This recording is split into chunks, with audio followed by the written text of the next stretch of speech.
Alright, so I'm pretty shocked to be making a video on this right now, and I do think it is a pretty funny situation, but for those of you who haven't seen this by now, the Cleveland Cavaliers are reportedly offering Colin Sexton some pretty interesting contracts that it looks like he has declined, basically, all of them.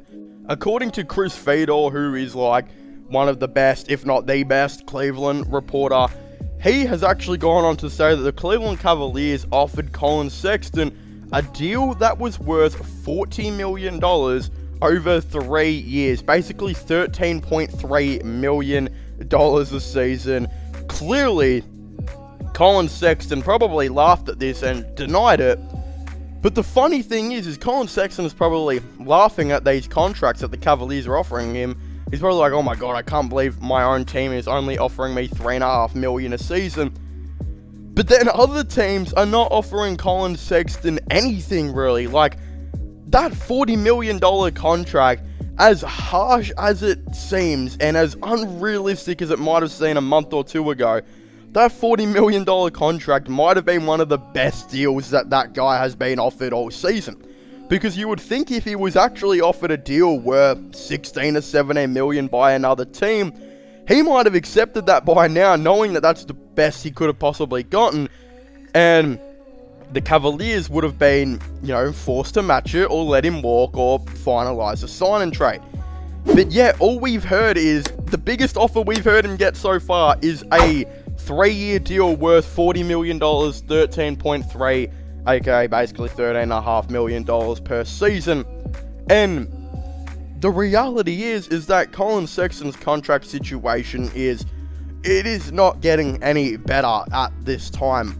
The reality is teams are just not looking to offer Colin Sexton the money he wants. And I completely understand why Colin Sexton is after $30 million or whatever he's trying to demand, is because he saw Jalen Brunson walk into free agency, get given a $120 million deal, $30 million basically every season for 4 years, for just having an incredible playoff series.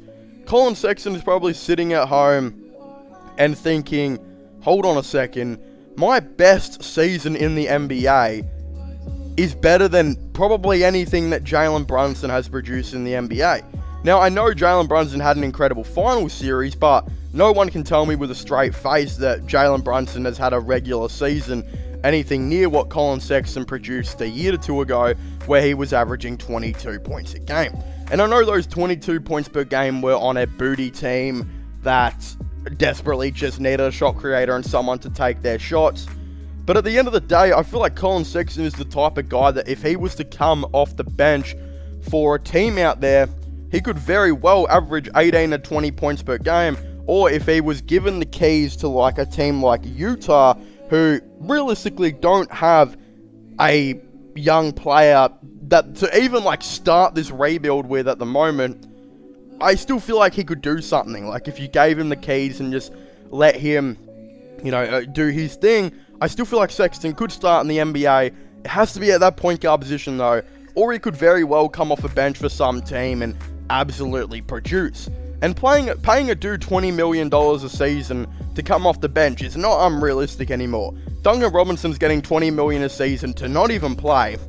Tyler Hero's looking at $30 million a season soon, and he's still a 6-man. Kevin Love is on $30 million, and he just had the best season of his in the last 5 years, pretty much, as the 6-man of the team. Again, paying a player a lot of money to come off your bench is not an unrealistic thing at all. There's also rumors Al Horford might be coming off the bench for the Celtics next season.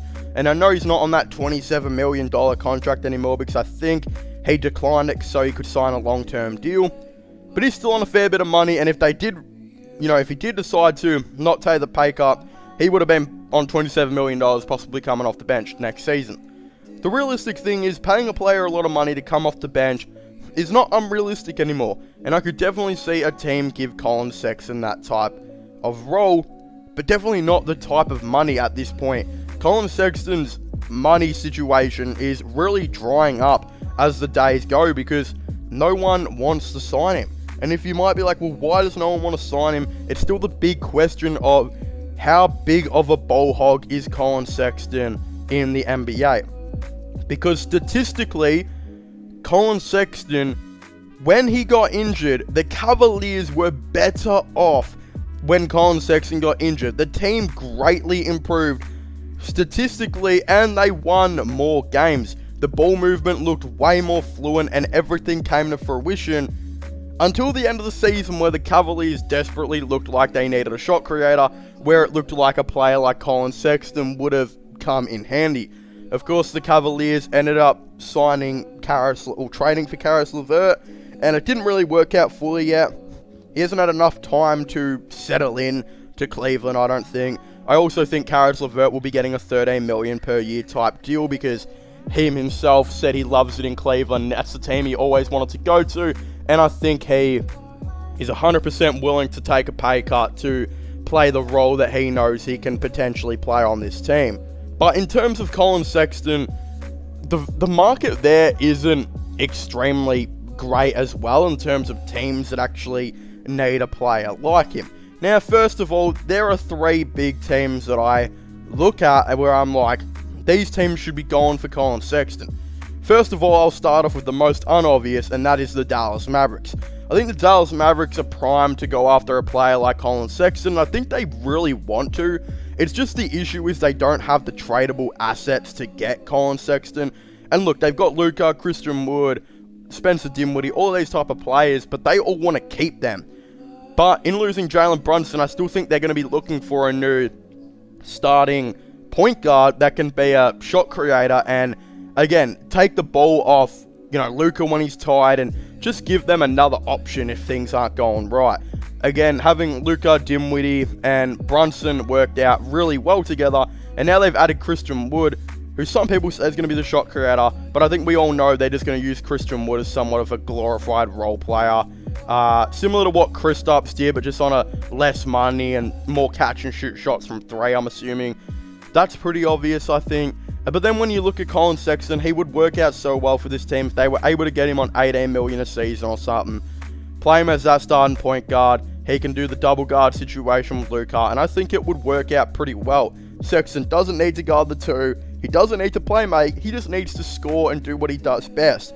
That's why Dallas would be a great situation.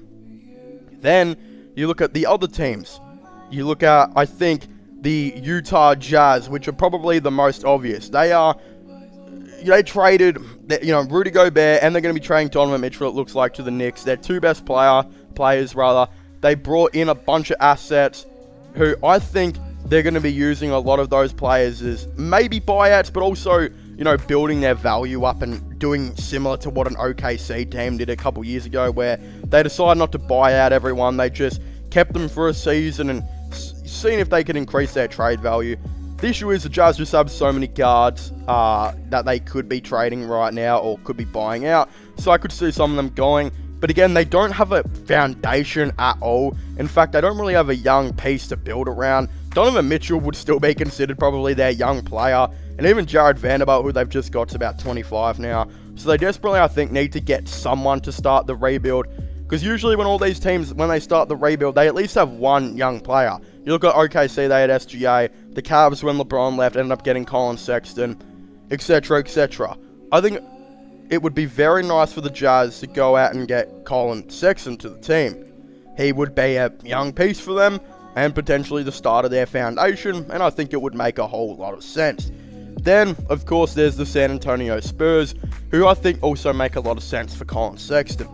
They're easily the worst team in the league right now. I think we can all agree on that. I think the Spurs agree on that because they want to be the worst team in the league.